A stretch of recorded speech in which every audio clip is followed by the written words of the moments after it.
السلام علیکم ورحمۃ اللہ وبرکاتہ۔ آج ہم انشاءاللہ دیکھیں گے رمضان و لیلۃ القدر، شب قدر کے بارے میں۔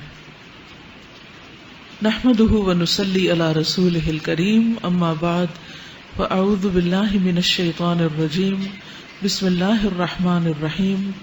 رب اشرح لی صدری ویسر لی امری واحلل عقدۃ من لسانی یفقہوا قولی۔ لیلۃ القدر انتہائی سعادت کی رات ہے۔ اسی رات قرآن مجید نازل ہوا جو انسانوں کی ہدایت کا ذریعہ ہے۔ لیلۃ القدر خیر من الف شہر، لیلۃ القدر 1000 مہینوں سے زیادہ بہتر ہے۔ یہ رات طلوع فجر تک سراسر سلامتی کی رات ہے۔ اس رات کی فضیلت میں پوری سورۃ القدر نازل ہوئی۔ اس رات کو تلاش کرتے ہوئے آخری عشرے کی طاق راتیں عبادت میں گزاری جاتی ہیں۔ اس رات میں جبریل علیہ السلام اور فرشتے خیر و برکت اور رحمت کے ساتھ اترتے ہیں، جو تعداد میں نہایت کثیر ہوتے ہیں، بہت زیادہ ہوتے ہیں۔ حضرت ابو ہریرہ سے روایت ہے کہ نبی صلی اللہ علیہ وسلم نے فرمایا، ان الملائکۃ تلک اللیلۃ فی الارض اکثر من عدد الحصی، بلا شبہ اس رات کو زمین میں فرشتوں کی تعداد کنکریوں کی تعداد سے بھی زیادہ ہوتی ہے۔ یعنی زمین پر جو کنکریوں کی تعداد ہے اس سے زیادہ فرشتوں کی تعداد ہوتی ہے، یعنی بہت زیادہ کثرت کے ساتھ اترتے ہیں۔ اس رات میں ایک اچھا عمل 1000 ماہ کے عمل سے بہتر ہے۔ اس کو خاص طور پر نوٹ کر لیجیے، اس رات میں ایک اچھا عمل، یعنی آپ تسبیح کریں، حمد کریں، اللہ کا ذکر کریں، کوئی بھی صدقہ خیرات کریں، نماز پڑھیں، تلاوت کریں، کوئی بھی اچھا کام آپ کریں عبادت کا، تو وہ عام دنوں میں کرنے سے کہیں زیادہ بہتر ہے، یعنی 1000 ماہ کے عمل سے بہتر ہے۔ حضرت انس بن مالک سے روایت ہے کہ رمضان آیا تو رسول اللہ صلی اللہ علیہ وسلم نے فرمایا، یہ مہینہ جو تم پر آیا ہے اس میں ایک ایسی رات ہے جو 1000 مہینوں سے بہتر ہے۔ جو شخص اس رات سے محروم رہا وہ ہر بھلائی سے محروم رہا۔ جو اس رات سے محروم رہا وہ ہر بھلائی سے محروم رہا۔ اس رات کی سعادت سے صرف بد نصیب کو ہی محروم کیا جاتا ہے۔ تو اس لیے پوری کوشش کریں کہ اپنی انرجی کو سیو کریں اس رات کی خیر و بھلائی پانے کے لیے اور اچھے اچھے کام اس میں کرنے کے لیے۔ اصل بات ٹائم مینجمنٹ کی ہے۔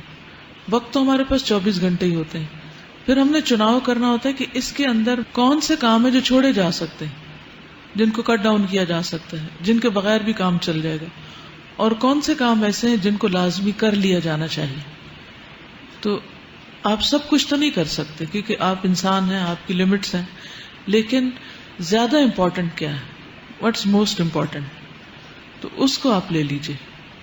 اسی طرح عام مہینوں کے مقابلے میں رمضان کے اس مہینے میں، پھر سارے رمضان کے مقابلے میں آخری عشرے میں، پھر سارے آخری عشرے کے مقابلے میں طاق راتوں میں، اور پھر طاق راتوں میں سے خاص طور پر لیلۃ القدر۔ یعنی آہستہ آہستہ انسان بہت سی غیر ضروری چیزیں چھوڑتا چلا جاتا ہے۔ اگر دیکھا جائے تو پورا رمضان ایک ٹریننگ پیریڈ ہے جس میں انسان کو غیر اہم کو چھوڑنے کے لیے ایک تربیت دی جاتی ہے کہ وہ کس طرح اپنی آخرت پر فوکس کر لے۔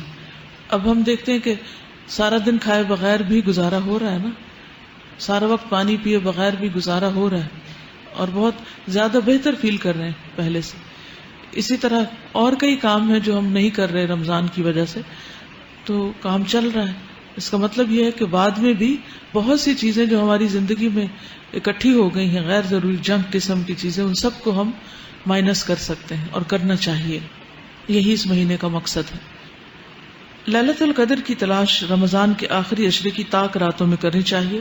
حضرت ابن عمر کہتے ہیں کہ رمضان کے آخری عشرے میں شب قدر تلاش کرو، پھر اگر تم میں سے کوئی کمزوری دکھائے یا عاجز ہو جائے تو آخری 7 راتوں میں سستی نہ کرے۔ ایک ہفتہ جو ہے لاسٹ ویک، اس میں سستی نہ کرے۔ شب قدر کی راتوں میں قیام کرنا گناہوں کی بخشش کا باعث ہے۔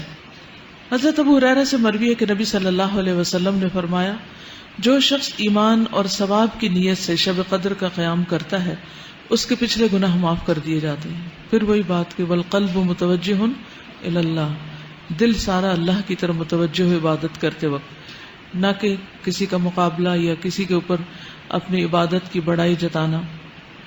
اجتماعی عبادت کی صورت میں کسی بھی قسم کے شور ہنگامے، یعنی جیسے لوگ مسجدوں میں اکٹھے ہوتے ہیں یا گھروں میں اکٹھے ہو جاتے ہیں کہ مل کے عبادت کر لیتے ہیں تاکہ اگر نیند آئے تو ایک دوسرے کو سپورٹ دیں اور جاگ سکیں، تو ایسی صورت میں اگر اکٹھے ہوں تو شور ہنگامہ، اونچی آوازوں میں باتیں نہیں کرنی چاہیے، گپ شپ نہیں ہونی چاہیے، لڑائی جھگڑے سے پرہیز کرنا چاہیے، اور پوری توجہ عبادت پر ہی رہنی چاہیے، اور ہر ایک کی اپنی اپنی رہنی چاہیے.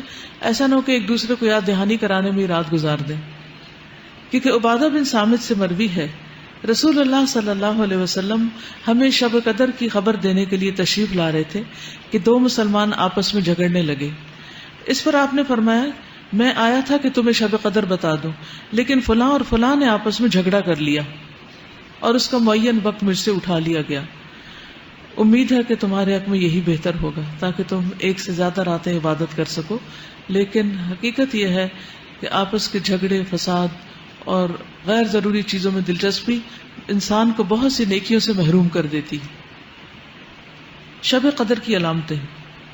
رسول اللہ صلی اللہ علیہ وسلم نے فرمایا شب قدر کی صبح کو سورج کے بلند ہونے تک اس کی شعاع نہیں ہوتی، کرنیں نہیں ہوتی، وہ ایسا ہوتا ہے جیسے تھالی.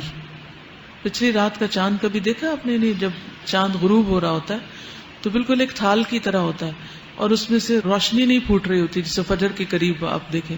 تو اسی طرح جس رات شب قدر ہوتی ہے اگلے دن صبح سورج نکلتا ہے تو اس میں سے روشنی کی کرنیں نہیں پھوٹ رہی ہوتی، روشنی نہیں دے رہا ہوتا، یعنی سورج نظر تو آ رہا ہوتا ہے لیکن اس کی شکل مختلف ہوتی، آپ اس کو آنکھ بھر کے دیکھ سکتے ہیں.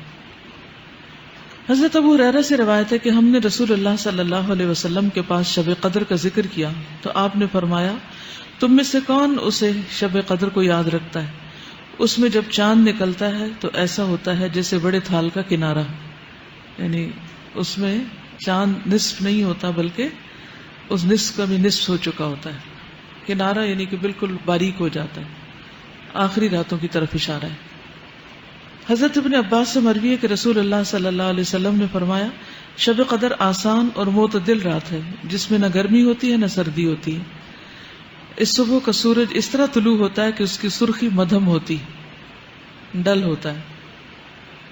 حضرت زر سے روایت ہے انہوں نے کہا میں نے حضرت ابی بن کعب کو یہ فرماتے ہوئے سنا. ان سے کہا گیا کہ حضرت عبداللہ بن مسعود فرماتے ہیں کہ جو آدمی سارا سال قیام کرے وہ لیلۃ القدر کو پہنچ گیا. حضرت ابی فرمانے لگے کہ اللہ کی قسم جس کے سوا کوئی معبود نہیں، وہ شب قدر رمضان میں ہے. وہ یقین کے ساتھ قسم کھاتے ہیں اللہ کی قسم بے شک میں جانتا ہوں وہ کون سی رات ہے. یہ وہی رات ہے جس میں اللہ کے رسول صلی اللہ علیہ وسلم نے ہمیں قیام کا حکم دیا تھا. اس رات کی صبح 27 تاریخ تھی اور اس کی علامت یہ تھی کہ سورج طلوع ہوا تو اس کی سفیدی میں شعاع نہ تھی. اس رات کی خاص دعا اللہم انک عفو تحب العفو فاعف عنی، اے اللہ تو معاف کرنے والا ہے، معاف کرنے کو پسند کرتا ہے،